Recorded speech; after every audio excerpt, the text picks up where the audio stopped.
يا صاحبيقه كلام على ايه؟ انت عايز تقولك على ملخص انما ايه حاجه كده في قلبك. وبيبدا المسلسل بتامر وهو في بطوله الاولمبياد للوثب الطويل. هتقول لي يعني ايه يا صاحبيقه؟ اقولك زي ما انت شايف كده. وبينط تامر نطه عاليه بيكسب بيها الميداليه الذهبيه لكوريا وبياخد المركز الاول على مستوى العالم. وفي الوقت ده بنشوف شيرين اللي بتكون بنت كوريه عايشه في امريكا وهي بتتفرج على تامر ومتاثره قوي. وفجاه شيرين بتتهور وبتقص شعرها. على ايه بس يا شيرين يا اختي؟ ده مفيش راجل يستاهل. المهم شيرين بعد ما قصت شعرها بتروح لكوريا وهي في المطار بتقرا جمله كده لتامر بتكون مكتوبه في اعلان. والجمله دي بتكون لو عاوز تحقق المعجزات اشتغل انت وما تقولش لحد هات. يعني بمعنى صح كده يا صاحبيقه نبطل شحاته. والله يا اخ تامر نازلين شغل وطحن في نفسنا ولا بنحقق لا معجزات ولا اي حاجه من الحاجات دي. وادينا هو على الحميد المجيد. وبتوصل شيرين للمدرسه الداخليه اللي تامر بيكون طالب فيها وهي جره الشنطه الصغيره بتاعتها. وساعتها بتشوف عربيه تامر لما بتوصل والمعجبات بيكونوا ملمومين حوالين العربيه وبيفعصوها في وسطهم زي الطماطمايه كده. وبتقدر انها توصل لبوابه المدرسه بصعوبه. ولما موظف الامن بيحاول يمنعها بتقول له انت فاكرني واحده من معجبات تامر ولا ايه؟ انا راجل زيك ولا مش باين عليا يعني؟ فبيقول لها واد يا بنت انت وريني ورقتك كده لحسن الحاجات دي ما بقتش مضمونه اليومين دول. فبتطلع له الورق بتاعها وساعتها بيتاكد انها ولد وبيخليها تدخل المدرسه. لا انصح اخواتك اخويا. ولاجل حظها الحلو اول واحد بتقابله في المدرسه بيكون تامر. فبتحاول تحتفظ بثباتها الانفعالي قصاد تموره القمر ده وبتتخن صوتها وبتقول له فين مكتب المدير يا زميل؟ فبيبص لها من فوق لتحت كده وما بيردش عليها. فبتطلع الشنطه على السلالم عشان تدور على مكتب المدير وما تبقاش واخده بالها ان شنطتها اتفتحت وكل اللي فيها وقع والمستخبي بان. فبتجري ورا الشنطه عشان تداري كسفتها. وساعتها تموره بيحط رجله قصاد الشنطه وهي بتجري على الشنطه عشان تخبي هدومها قبل ما يكشفها. فبيشيل رجله وهوب الشنطه بتاخدها وبتنزل دحرجه على السلالم لحد ما بتخبط في شجره. وساعتها بتقول له انا كويس ما تقلقش عليا. فبيطنشها ويسيبها ويمشي. فبتلم كرامتها اللي اتبعزقت على الارض يا صاحبيقه وبتروح لمكتب المدير عشان تقدم ورقه. ولما المدير بيشوفها هو كمان بيتخم فيها وبيفتكرها ولد وبيسالها ليه مش لابست زي المدرسي. فبتقول له انها طالب جديد وهتروح تلبس زي المدرسه حالا. وبتروح بعدها للاوضه اللي فيها اللبس وبتلبس الزي المدرسي وبتكون مبهوره بيه. المهم ان شيرين بتعرف مكان فصلها وبتروح عليه. وساعتها بتلاقي زمايلها عاملين دوشه في الفصل فبتعمل نفسها مش واخده بالها وبتعرفهم بنفسها. فواحد منهم بيرمي قشر مذيع على وشها فبتستخدم نفس الثبات الانفعالي بتاعها وما بيبين لهمش انها اتضايقت من اللي عملوه. وبتروح تترمي على ديسك فاضي وبيدخل تامر الفصل ولاجل محاسن الصدف بيقعد وراها لكنه ما بيعبرهاش. وهنا بقى اللي رمى عليها قشره الموز بيقول لها انها عشان تكون واحده منهم لازم تعمل اختبار كلهم مروا بيه وهي انها تروح تجيب كره التنس من بيت الكلب الشرس اللي في حوش المدرسه. فبتقول لهم ولا يهمني 5 دقايق والكره هتكون عندكم. وبتروح للكلب اللي بيطلع كيوت خالص وما بيهاجمش البنات عشان عنده ذوق. فبتقدر انها تاخد منه الكره. ولما بترجع لهم الكره بيعرفوا ان زميلهم الجديد مش سهل زي ما كانوا متخيلين. وبعد كده بتروح تاكل مع زمايلها في المطعم وبتتقل في الاكل حبتين 3. فطبيعي بعدها انها تلبي نداء الطبيعه ولا صاحبيك. وطبعا كبنوته كيوته بتصدم لما بتدخل حمام الرجاله بس ما بيبقاش قدامها حل تاني لانها البنت الوحيده في المدرسه عشان هي مدرسه ولاد بس يا صاحبيقه. المهم انها بتدخل الحمام وهناك بقى ولد رخم بيستقصدها وبيحاول يضربها لكنها بتقدر تدافع عن نفسها وبتضحك زمايلها عليه. ولما جه ياخد بطاره منها ظهر الونش زميلهم ودافع عنها وقال له ما شوفكاش بتمد ايدك عليه تاني. وهنا بقى فرفور الامور زميلها في الفصل بياخدها عشان يوري لها اوضتها. وساعتها بيعرفها ان السكن عندهم متقسم ل3 فرق وكل فريق ليه قائد وال3 دايما بيتنافسوا مع بعض في مسابقات هتعرفها بعدين يا صاحبيقه. وبيوصلها للاوضه اللي هتسكن فيها. ولما بتدخل للاوضه بتنبهر بيها وبصراحه كده يا صاحبيقه معاها حق الاوضه احلى من حياتي. وبيكون في الاوضه سريرين لان كل اوضه بيكون فيها 2 من الطلبه. ووقته بقى بتفكر في اللحظات اللي جمعتها مع تامر من ساعه ما دخلت المدرسه وبتكون مبسوطه جدا. وبترجع تاني للفصل وساعتها بتلاقي كل زمايلها بيخرجوا من الفصل بسرعه وبتعرف ان ده وقت السباحه. فبتروح لاوضه اللبس وطبعا اكيد يعني بتقول لهم انا نسيت اجيب المايو بتاعي. وبتروح تتفرج على زمايلها وهم بيعوموا. ولما فرفور بيقول لها انت مش هتعومي بجد بتقول له وانا ما قلتلكش اصلا عندي حساسيه من الكلور. الله صحيح هو فين تامر؟ مش باين كده خالص. فبيقول لها اصله نجم المدرسه فما بيحضرش معانا معظم الانشطه والحصص. وبالليل بقى بترجع لاوضتها وبترص حاجتها وبعد كده بتدخل الحمام وبتقفل الباب عليها. وطبعا ما بتبقاش عارفه ان الباب فيه مشكله وبيتفتح بعد ما بتدخل الحمام وهي ما بتاخدش بالها. وطبعا زي اي فيلم عربي قديم بيطلع تامر هو شريكها في السكن. ولما بيسمع صوت حد في الحمام بيروح بكل سماجه يدخل الحمام. فشيرين بتتخض وبتلف نفسها بالبشكير. ومش عارف انا بصراحه ازاي ما بياخدش باله ان اللي واقفه قصاده دي بنت. بس انا عدها بقى صاحبك هنعمل ايه. وبيقول لها انه عايش في الاوضه دي لوحده وانه عمره ما كان ولا هيكون ليه شريك سكن. وبيطردها من الاوضه وبيرمي لها شنطتها وبيقفل الباب. وطبعا هي بتفضل تخبط على الباب وهو ولا بيعبرها. فبتروح تنام جنب الكلب وساعتها مدير السكن بيشوفها فبياخدها وبيرجعها للاوضه وبيقول لها لو عمل لك حاجه بلغيني. وتاني يوم لما تامر بيصحى بيلاقي شيرين محضره له عصير واكل ومروقه عليه وبتسيب له رساله بتكون كاتبه له فيها انها مشيت بدري من الاوضه عشان لما يشوفها ما يتعصبش. ويا عين امها بنشوفها وهي نايمه في بيت الكلب. ليه يا بنت ده كله؟ بلاش الدلقه دي عشان ما يحصلكيش في الاخر اللي حصل لكل بنات حواء. المهم ان تامر بيكون عند دكتور المدرسه عشان يعرف منه اذا كانت الاصابه اللي في رجله لسه موجوده ولا لا. فبيقول له انت بقيت ورده فل شمعه منوره ومفيش اي اثر للاصابه. وبعد كده كده الفصل كله بيبقى عندهم ماتش كوره، وساعتها تامر بيقول لشيرين لو عرفت تدخل جون هتعاطف واسمح لك انك تكون شريكي في الاوضه. فشيرين بتفضل تجري بالكوره ولا كابتن ماجد في عز شبابه، وفي الاخر بتشوط الكوره في العارضه وبتتعب بقى من المجهود فبيغمى عليها، وتامر بيحس بالذنب فبيشيلها وبيوديها العياده. وساعتها مديره اعمال تامر بتكلمه عشان يجي يصور اعلان، فبيقول لهم انا ماشي وراجع لكم تاني، السلام انت دلوقتي بقى تموره. وهنا بقى الدكتور بيكشف على شيرين فبيعرف انها بنت، ولما بتفوق بيقول لها ايه اللي يخلي بنت تعيش في مدرسه داخليه للولاد؟ جاوبي بقى يا استاذه. فبتقول له مين ده نرجل منك يالا، وبتطلع جري من العياده. في الوقت ده بقى بيكون تموره في القاعه اللي هتتصور فيها الاعلان، وما بيبقاش طايق نفسه لانه اصلا بيكون واخد قرار الاعتزال. فمديره اعماله بتقول له مبوظ كده ليه تموره؟ فبيقول لها بص من الاخر كده انا زهقت من النط من فوق الحاجات دي، عشان كده هعتزل وانسى كل اللي فات، وبيسيبها وبيمشي. وفي نفس الوقت في المدرسه شيرين بتعرف من فرفور الامور ان تامر متصاب واحتمال كبير ما يقدرش يلعب تاني. ولما تموره بيرجع المدرسه ابوه بيروح له على هناك وبيقول له هتنط يعني هتنط، انا كلمتي مش ممكن تنزل الارض ابدا. فتموره بيقول له وانا مش ناطق، وانا لما اقول كلمه لا ممكن كلمتي تنزل الارض ابدا. فابوه بيرزعه قلم على وشه فبيقول له خلاص يابا هتنزل المره دي، بس اعمل حسابك المره الجايه لا ممكن تنزل الارض ابدا. ولما تموره بيرجع لاوضته بيقول لشيرين انه وافق انها تكون شريكته في الاوضه، وصفوا ان يا جماعه تموره ابننا فاكرها راجل زيه ولما تموره بينام بيحلم بيوم جنازه امه، وبيبقى باين عليه انه حزين قوي وهو نايم. وطبعا شيري بنتنا قلبها رهيف فبتروح تغطيه، وساعتها تموره بيمسك ايديها وبيكلبش فيها. فشيري بتقول له وانا بتلكك اصلا، وبتقعد جنبه وبتطبطب عليه زي ما امه كانت بتعمل معاه بالظبط. فبيفضل ماسك في ايديها لانها فكرته بحنان الام، ولما بيصحى تاني يوم بيلاقيها نايمه جنبه وماسكه ايديه، فبيتنفض من مكانه كده وبيقول لا لا لا ما اتفقناش على كده يا جدع انت. فبتقول له انا مالها يا لمبي ما انت اللي مسكت في ايدي. فبيقول لها عليا انا برضه، وبيسيبها وبيخرج. ولما شيرين بتشوف الدكتور بعدها بتستخبى منه، وبعد كده رؤساء السكن الثلاثه كل واحد بيتكلم مع فريقه عشان يستعدوا للمسابقه، وبتكون مكافاه الفريق اللي هيكسب انه هيدخل الكافيتيريا الرئيسيه اللي فيها بنت ويتر فورتيكا،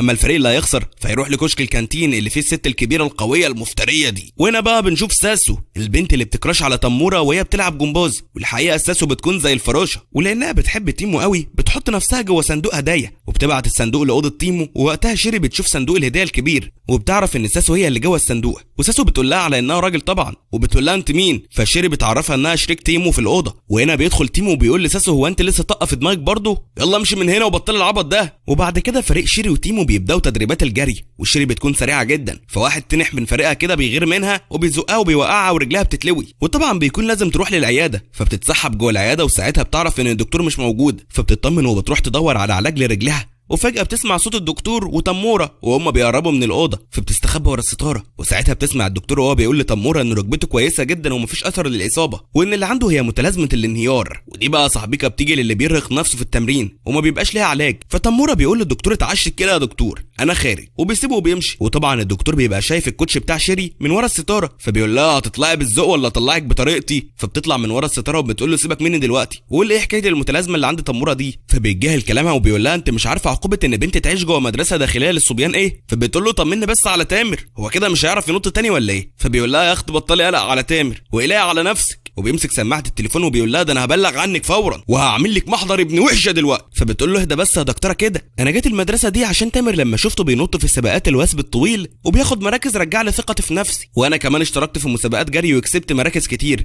لكن لما شفته بعد ما اتصاب وهو مش قادر ينط تاني قررت ان اجي المدرسه اللي هو فيها وافضل جنبه واشجعه لحد ما يقدر ينط زي زمان ويرجع بكل قوته تاني. وهنا الدكتور بيسيب السماعه وبيقول لها روح على فصلك دلوقتي. وفي نفس اليوم بالليل لما بترجع شيري للاوضه بتلاقي تموره مدت شويه على السرير وبيكون باين عليه انه متضايق، فبتقول له انا سمعت الحوار اللي دار بينك وبين الدكتور بالصدفه، وعلى فكره بقى انت يا تموره يعني يا جبل ما يهزك ريح، وحوار المتلازمه ده اللي عيال التوتو ما ياكلش معانا احنا يعني، وبقول الله هترجع تاني تموره ملك الحركات اجدع واحد ينط من فوق الحاجات. فبيقوم يتعدل لها وبيقول لها انت جايب الثقه دي فيا منين؟ اذا كنت انا اصلا مش واثق في نفسي اقول لك امشي اطلع بره مش عاوز اشوفك تاني امشي. وتاني يوم الصبح واحده صحفيه بتوقف شيري وبتقول لها انا عارفه انك شريك تموره في اوضته وعاوزاك تساعدني اننا نقرب من تموره اكتر ونعرف الناس مين هو ابننا تموره، وما يمنعش يعني لو عرفتنا اي اخبار حصريه عنه وتلاغيني برضه وانا برضه مش هنساك، وبتدي لها الكارت بتاعها. وفي نفس الوقت بنشوف الواد الرخم ده اللي بيكره ابننا تموره وبيغير منه وهو في العياده، وساعتها بيشوف التقرير اللي الدكتور كتبه عن حاله تموره فبيصور التقرير، وطبعا مش محتاج اقول لكم انه بعد كده بيسرب التقرير للصحافه. ولما تموره بيشوف الخبر على السوشيال الميديا بيتضايق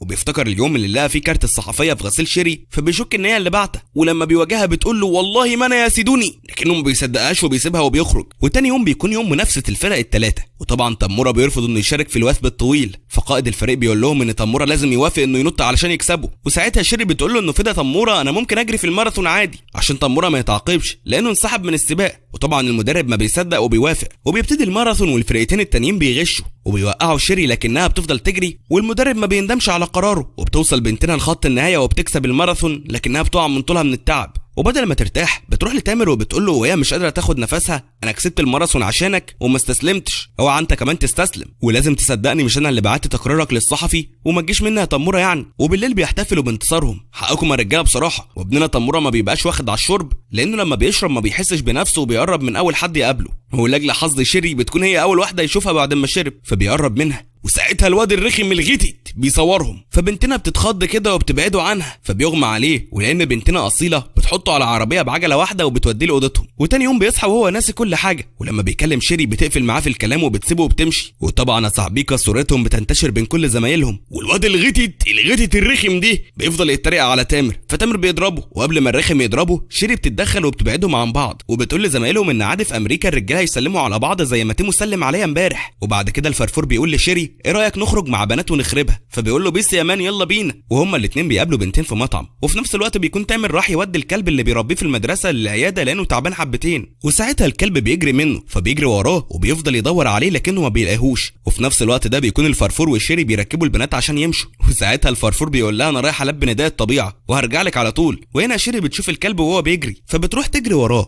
وساعتها بتلاقيه طالع على الطريق فبتخاف عليه من العربيات وبتجري ناحيته وبتمسكه، والعربيات بتفرمل في اخر لحظه. وفي اللحظه دي طبعا تموره بيوصل وبيطمن عليها هي والكلب، وهما الثلاثه بيرجعوا للمدرسه مع بعض. وساعتها شيري بتفتكر الفرفور فبتتصل بيه وبتقول له احنا في المدرسه يا اسطى تعالى على هناك، فبيقول لها انا غلطان اصلا اني واقف مستنيك كل ده في المطار، وبيقفل السماعه في وشه. وتاني يوم بيكون ميعاد الاجازه السنويه، فواحد زميلهم بيعزمهم على فندق اهله اللي موجود على البحر، ولما شيري بتقول لتموره بيقول لها انا مش فاضلكم، فبتستخدم ثباتها الانفعالي وبتقول له براحتك يا زميل. وهي والفرفور وباقي زمايلها بيركبوا ميكروباص الفندق اللي بيكون سايقه واحد من العمال اللي بيشتغلوا في الفندق، وبيفضلوا يغنوا بقى كلهم طول الطريق للفندق وحاجه كده ربنا ما يوريك يعني نفس صوت زبالي. ولما تموره بيخرج بيلاقي عربيه سكرتير ابوه في وشه، بيقول له اركب ابوك عاوزك، فبيقول له وانا مش عاوزه. وساعتها بيلاقي عربيه الدكتور صاحبه فبيجري وبينط فيها، والدكتور بيطلع بالعربيه بسرعه وبيقول له انا بقى هوديك لمكان جامد اخر 3 حاجات. وهناك زميلتهم بتسلم عليه وبتقول له يلا عرف العمال هيعملوا ايه، وساعتها كلهم بيعرفوا ان صاحبهم لبسهم في اجازه هنا. وبتدخل شيري تغير هدومها، وساعتها العامل بيشوفها من ورا الشباك وبيعرف انها بنت، وبعدها بيبداوا كلهم يشتغلوا ويبيضوا الفندق، وبعدها بقى بينزلوا كلهم البحر وبيفضلوا يبلبطوا ويهزروا مع بعض. وهنا بقى بيوصل تموره والدكتور للمكان، وساعتها تموره بيشوف رسم الجناحات صقر فبيقف قصادها وبيفرد دراعاته، قال يعني هو الصقر وكده. وهنا بقى شيري بتشوفه فبتقول له ما كنت جيت معانا من الاول، كان لازمتها ايه الحركات دي يعني؟ فبيقول لها اصلا انا ما كنتش اعرف انكم هنا، فبتقول له ايوه ما انا عارف، اقف بقى وافرد جناحاتك كده عشان اصورك، وبتاخد له كام صوره. وبالليل وهم بياكلوا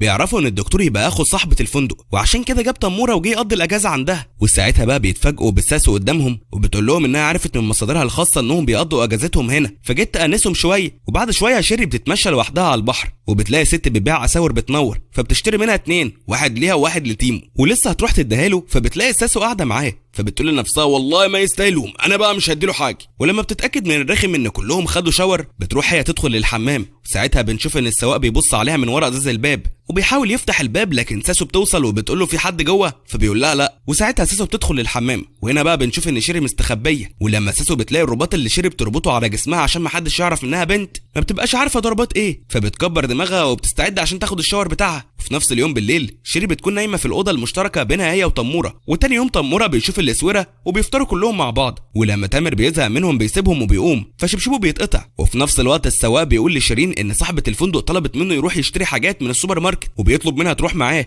فبتوافق. وفي الوقت ده تامر بيحس ان السواق ده نيته مش تمام كده، لكنه ما بيتكلمش وبيطلب من شيرين تجيب له شبشب معاها وهي جايه. وبعد كده شيرين بتركب العربيه مع السواق اللي بيفضل يبص لها بصات مش تمام كده، لكن بنتنا هبله وما بتحطش في دماغها حاجه. وفي نفس الوقت تامر بيعرف من صاحبه الفندق انها ما بعتتش السواق يجيب لها حاجه، فبيحس ان شيرين في خطر وبياخد العجله وبيروح بيها وراهم، لكن ما بيبقاش عارف هم مشوا منين. في الوقت ده بقى شيرين بتقول للسواق هات تليفونك اكلم تامر اساله على مقاسه، فبيقول لها مش هينفع اصلي نسيت التليفون في البيت، وساعتها شيرين يا صاحبيكا بتلاقي التليفون على التابلو العربيه، فبتاخده وبتتصل بتامر، فبيسالها انت فين، فبتوصف له المكان اللي هم فيه، وساعتها السواق بياخد منها التليفون وبيقول لها انا عارف انك بنت، فاسكتي بقى وما تفتحيش بوقك لحد ما اخد اللي انا عاوزه وهسيبك تمشي. طبعا شيرين بتخاف وبتحاول تنزل من العربيه، لكنه بيمنعها وبيوقف العربيه قصاد البحر، فبتنزل من العربيه وبتجري لحد ما بتوصل لممشى في البحر، وهو بيجري وراها وبيمسكها وبيفضل ضرب فيها فبتصرخ. وهنا بقى بيكون تامر وصل وبيسمع صوتها، فبيجري عليها وبيدي للسواق العلقه التمام، فبياخد ديله في اسنانه وبيهرب يا صاحبيكا. وساعتها شيرين بيكون وشها اتشلفط وما بتبقاش قادره تقف على رجليها، فابننا الشهم بيشيلها على ظهره وبيمشي بيها ناحيه الفندق، لكنهم بيتوهوا جوه الغابه، وتيمو بيتعب فبيقعدوا يرتاحوا في الغابه. وساعتها تيمو بيطلع الاسوره اللي لقاها وبيديها لها، فبتاخدها منه وبتلبسه الاسوره اللي شايلها في جيبها. ولانهم بيكونوا اتاخروا جدا صحابهم مساسوا وبيقلقوا عليهم، فبيقرروا انهم يروحوا يدوروا عليهم في الغابه، وبيقسموا نفسهم وبيدوروا عليهم في الغابه فعلا. وساعتها ساسو والفرفور بيلاقوهم فبينادوا على باقي زمايلهم، ولما بيرجعوا للفندق تيمو بيعمل لها اكل وبيروح عشان يديه لها، فبيلاقي فرفور سبقه فبيسيبهم وبيمشي. وتاني يوم بيركبوا الميكروباص وبيرجعوا على الجامعه، وفي الطريق خدت الايباد بتاع تامر وفتحت ايميلها عشان تشوف رسائل اخوها، فاتصدمت لما لقيته كاتب ليها انه جاي لكوريا عشان يشارك في مؤتمر مهم، وبيقول لها انه يعدي عليها عشان يشوفها في مدرستها. وطبعا هنا شيرين بتكون مرعوبه لاخوها يكتشف المصيبه اللي هي عملتها. وتاني يوم الدكتور بيكون في مؤتمر علمي وبيكون معجب جدا بالشاب الامريكي اللي بيشرح لهم نتائج بحثه، وما بيبقاش عارف ان الشاب ده هو اخو شيرين. اما بقى شيرين فبتحضر تصوير اعلان لساسو وتامر، وبتروح تسرق لبس بنت في ثانوي وكمان باروكه، وبعد كده بتجري على مدرسه البنات وبتستنى اخوها قدام البوابه، ولما بيشوفها بيكون فرحان انه شافها، وهي كمان بتكون فرحانه انها شافته، وبياخدها يفسحها وبياكلوا مع بعض في مطعم. ولما بيعرف ان مفيش معاها موبايل بياخدها المول وبيشتري لها موبايل. ولما دخلت الحمام بعدها بتلاقي ساسو في الحمام فبتشبه عليها، لكن شيري بتقدر تخرج بره الحمام بسرعه. ولاجل حظها الهباب بيكون تامر مع ساسو في نفس المول، وتامر بيكون بيوقع لمعجبينه على صورته، واخوها عشان عارف انها من معجبين تامر بياخدها وبيروح عشان تاخد توقيعه، فبتخبي وشها بشعرها وبتاخد توقيعه. وساعتها ساسو بتقول لها انا شفتك فين قبل كده، فبتقول لها لا ما شفتنيش، وبتقدر تهرب. واليوم بيخلص على كده، ولما اخوها بيوصلها للمدرسه وبيمشي بتجري على مدرستها. وتاني يوم الدكتور بيستدعيها في العياده وبيقول لها ان في دكتور امريكاني بيعالج الحالات اللي زي تامر جاي له دلوقتي، وبيقول لها انه عاوزها تترجم له كلامه، فطبعا بتوافق. ولما الدكتور بيدخل بتتفاجئ انه اخوها. الكذب ملوش رجلنا يا صاحبيك. وطبعا لما اخوها بيشوفها بيعرفها وبيتصدم لانها دخلت مدرسه الولاد، فبتاخده على اوضتها وبتحاول تقنعه انها عملت كده عشان تفضل جنب تامر عشان تشجعه يرجع لرياضه الوثب الطويل تاني. فبيقول لها انت مجنونه، الفكره دي جات لك ازاي اصلا، وازاي تعملي في نفسك كده عشان ولد مهما كان هو مين. وهنا بقى تامر بيكون وصل قصاد الاوضه وبيسمع كل الحوار اللي بيدور بينهم، وبيعرف ان شريكه في الاوضه يبقى بنت، ومش اي بنت، دي بنت بتحبه اكتر ما بتحب نفسها. وفي الوقت ده اخو شيرين بيقول لها ان تامر انتهى كرياضي ولازم انها تفكر في مستقبلها، وبيعرفها انها هترجع معاه لامريكا وده قرار نهائي. وقبل ما يخرج من الاوضه تامر بيستخبى، وساعتها اخو شيرين بيخرج وهو متعصب، وشيرين بتفضل تجري وراه عشان تحاول تخليه يغير قراره. وفي نفس اليوم بالليل تامر بيتخانق معاها وبيقول لها انا عمري ما هقدر ارجع بطل تاني، امشي من هنا وما ترجعيش. فبتخرج من الاوضه وبتفضل تعيط شويه وبترجع تاني للاوضه وبتودعه وبتقول له خلي بالك من نفسك، وبتاخد شنطتها وبتستعد عشان تمشي وهي حزينه. وفي الوقت ده تامر بيفتكر كل الذكريات اللي بينهم، وبيلاقيها سايبه له رساله وفيديو بتشجعه فيهم، وفهم هو قد ايه فرق في حياتها لما كان الكل بيتنمر عليها زمان في امريكا، وقدر هو بنجاحه يلهمها، فحس انه لازم يخليها جنبه. فبيجري عليها وبيقول لها انه قرر يكون بطل وانه عاوزها تبقى جنبه وتشوفه في اليوم اللي هيقدر فيه انه يرجع ينط تاني. وطبعا هو هنا بيكلمها بصيغه المذكر وما بيرضاش يقول لها انه عارف انها بنت، وطبعا هي ما بتصدق. وبعد ما رجعت معاه لاوضتهم في السكن بيكون متوتر جدا لانه بقى عارف ان معاه في الاوضه بنت، فاول حاجه عملها صلح قفل الحمام. فلما صحيت تاني يوم فرحت قوي عشان عرفت بقى تقفل على نفسها وما بقاش يدخل عليها باقي زمايلهم كالعاده. اما هو بقى فصحي من بدري وراح يتمرن، وساعتها الواد الرخم اللي بيغير منه شافه وقال له ايه اللي جابك هنا، مش انت خلاص اعتزلت ودلوقتي ده مكان تدريبي انا وانت مالكش مكان هنا. فبيتخانق معاه وبيضربوا بعض. وهنا المدرب بيوصل فبيقول له انت ايه اللي جابك هنا، مش قلت انك هتعتزل؟ فتامر بيقول له انه عاوز يرجع الفريق تاني، فبيقول له انسى، انا مش تحت امرك وانت مش هترجع للفريق تاني. ومن بعدها تامر بقى يحاول يرضي المدرب باي طريقه، وبقى بيرتب اوضه التدريب بنفسه. وفي الوقت ده اخو شيرين بيتصل عليها اكتر من مره وهي بتكنسل عليه، فبيروح لها المدرسه وطبعا ما سكتش، وراح جايب ليها المدرسه وبيقول لها انه رايح للمدير عاوز يسحب ورقها. ولما بيروح للمدير بيكلمه بالانجليزي، فالمدير ما بيفهمش منه كلمه واحده. وساعتها اخته بتاخده للعياده عشان يكلم الدكتور اللي بيتكلم معاه وبيفهمه موقف شيرين. وبالليل الدكتور واخو شيرين يتقابلوا في مطعم وفضلوا يشربوا سوا، وقالوا لو بتحب اختك سيبها تعمل اللي هي بتحبه.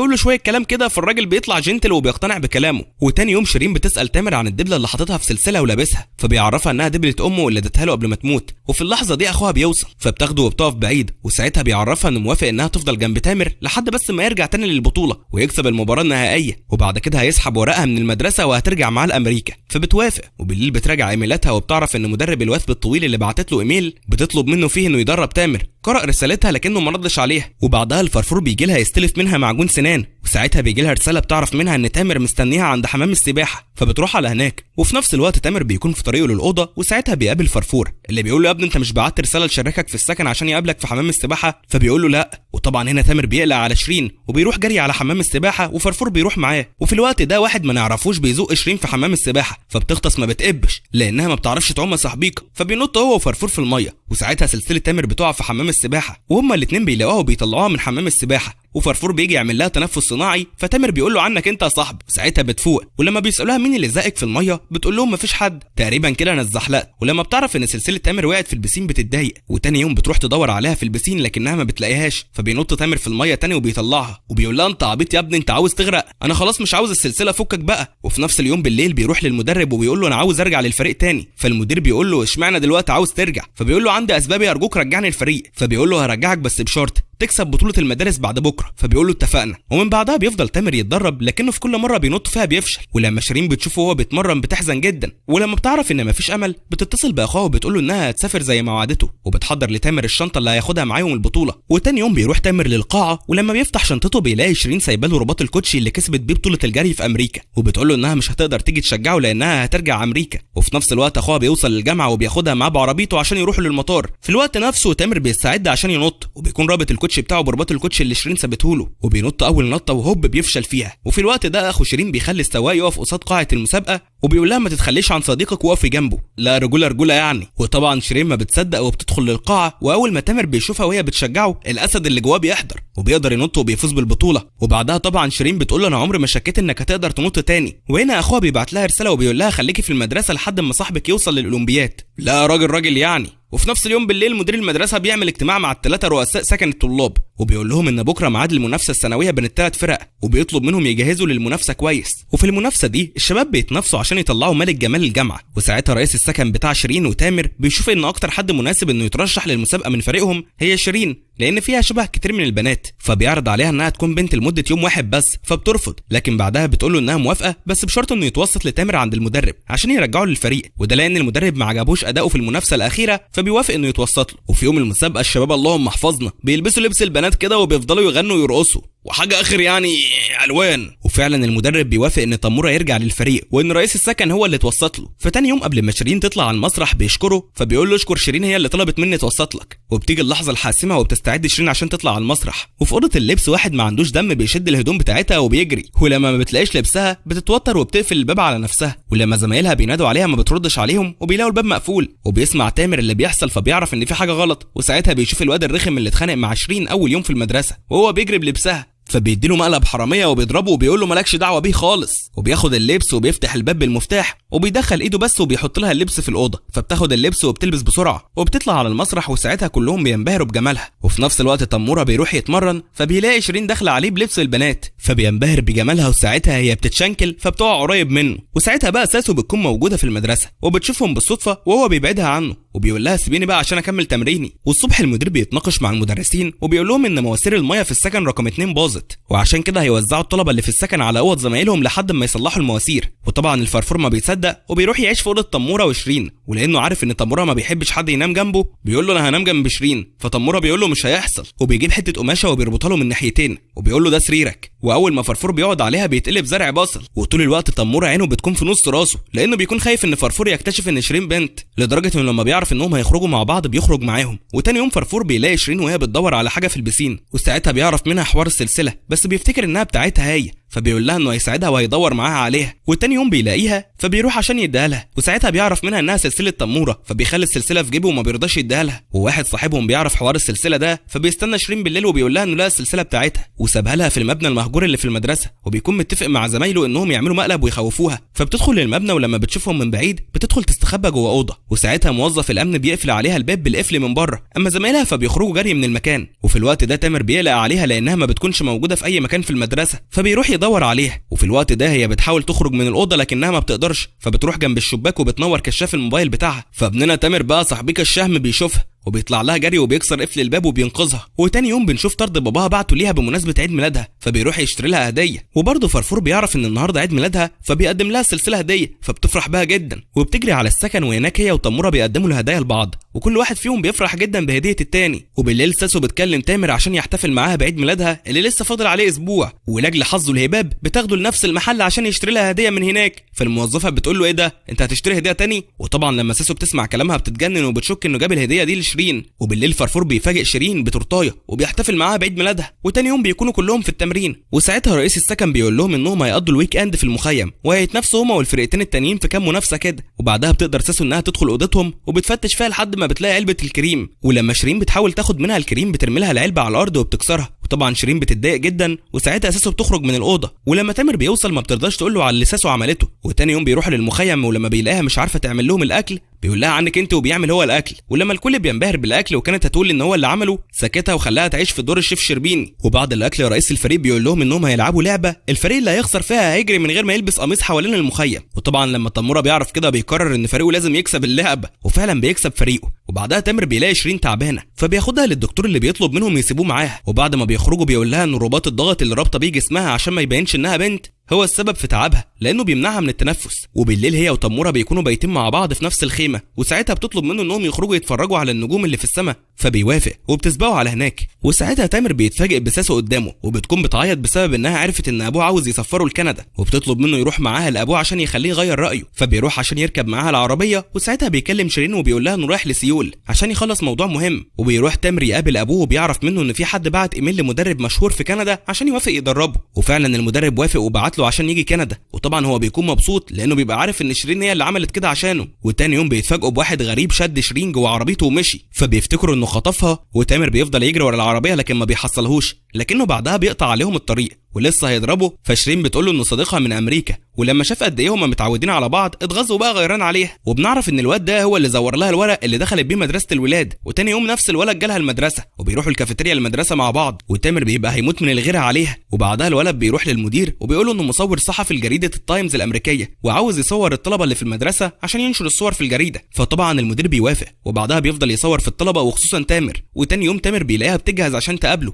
فقال لها انه هيخرج معاهم. ولما فرفور بيشوفهم بيقول لهم ان هو كمان هيخرج معاهم، وبيقابلوه وبيركبوا معاه العربيه وبيتفسحوا. وساعتها الولد بياخد باله من اهتمام تامر بشيرين اللي هو اصلا بيحبها من زمان، وبياخدهم وبيروح للمعرض بتاعه. وساعتها تامر بيطلع للدور اللي فوق، فبيتفاجئ ان صور شيرين في كل مكان. والولد بيطلع وبيقول له لما انت عارف انها بنت مخبي عليها ليه انك عرفت؟ وبعدها بينزل عشان يعمل سيشن التصوير للعارضين. وبالليل تامر بيكتشف ان شيرين سخنه وعندها برد، فبينيمها في سريره وبيعمل لها كمادات. والصبح بيدخل فرفور الاوضه فبيلاقيهم نايمين جنب بعض، ولما هما الاثنين بيصحوا بيكونوا مصدومين ومش عارفين هما ناموا جنب بعض على سرير واحد امتى وازاي. والموقف ده خلاهم متوترين طول اليوم. وبعد شويه بيكون عند تامر مقابله مع الصحفيه ياها، وساعتها بيقول لها انه رفض عرض المدرب ومش هيسافر كندا لان في حياته بنت بيحبها وما يقدرش يسيبها ويسافر. وطبعا التصريح ده صاحبك بيقلب الدنيا. ولما سيسو بتعرف الكلام اللي قاله بتكون متاكده انه ما يقصدهاش وبتشك في شيرين. ولما بيرجع الجامعه شيرين بتكون متضايقه قوي انه ما سافرش وبتطلب منه يسافر عشان مصلحته، فبيقول لها انه مش هيرجع في قراره، فبتسيبه وبتمشي وهي بتعيط. فبيجري وراها، وساعتها بيشوف الولد صاحبها بيقف قدامها بعربيته، ولما بيلاقيها متضايقه بياخدها ويمشي، وبياخدها على محل لبس عشان تشتري فستان وباروكه عشان تحضر بيهم حفله معاه بالليل. وعشان شيرين حظها نيله بتلاقي نوره وساسو في الحفله، وساسو بتشوفها وبتشبه عليها. وساعتها شيرين بتجري وبتطلع على الدور بتاع العمال، فبتطلع ساسو وراها لكن الولد بيوقفها وبيقول لها انها ممنوع تكون هنا وبيخليها تمشي. وبعد كده بترجع للسكن وهي مكتئبه اكتر، فتامر بياخدها يخرجها وبيقضوا يوم جميل مع بعض. وفي الوقت ده ساسو بتكون بتفتش اوضتها فبتلاقي حاجات بناتي في الاوضه وبتعرف انها بنت وبتتصدم. وهنا بتوصل شيرين، فساسو بتواجهها وبتقول لها بقى انا طول عمري بحبه وانت تيجي في ثانيه وتخطفيه مني. ده انا هفضحك وهعرف الكل. وساعتها شيرين بتترجاها ما تفضحهاش، فبتزقها وبتجري تدور على المدير، ولما ما بتلاقيش المدير بتقول للدكتور اللي هو اصلا عارف. وساعتها الدكتور بيحاول يهديها وبيقول لها لو حد عرف ان تامر شريكه في السكن بنت، تامر هو اللي هيتفضح. فبتقتنع بكلامه ولسه هتخرج من المدرسه فبتلاقي تامر قصادها، فبتقول له وهي شايطه انا عرفت ان اللي معاك في الاوضه بنت مش ولد. فبيتخض وبيقول لها اوعي تقولي لحد. فبتقول له يا تنفذ اللي انا عاوزاه يا عليا وعلى اعدائي بقى، هفضحكم انتوا الاثنين. وبتسيبه وتمشي. وتاني يوم ساسو بتكون ضيفه في برنامج تلفزيوني، فبتعلن ان هي وتامر ارتبطوا ببعض. وساعتها تامر وشيرين بيتصدموا وما بيبقوش عارفين يتصرفوا ازاي. وبالليل تامر بيقول له انه هيروح لها، فبتقول له عاوز اقول لك حاجه مهمه. فبيقول لها مش وقته دلوقتي وبيسيبها. وبيروح عند بيت ساسو وهناك بيقول لها انه عاوز يتكلم معاها، وبياخدها المطعم. وساعتها بتهدده ان لو انكر علاقتهم هتفضحه. ومش بس كده، دي تاني يوم بتجبره انه يقول ان في بينهم علاقه قصاد مدبره اعماله. وساعتها شيرين بتبعت لساسو رساله بتقول لها فيها انها عاوزه تقابلها. ولما بيتقابلوا شيرين بتحاول تهدي الدنيا معاها وبتطلب منها ما تتكلمش، لكنها بتقول لها انا مش طايقاكي واي حاجه ممكن تضرك اكيد هعملها. وبالليل ساسو بتكون بتتمرن وساعتها بتفكر في تموره، فبتقع ورجليها بتتصاب.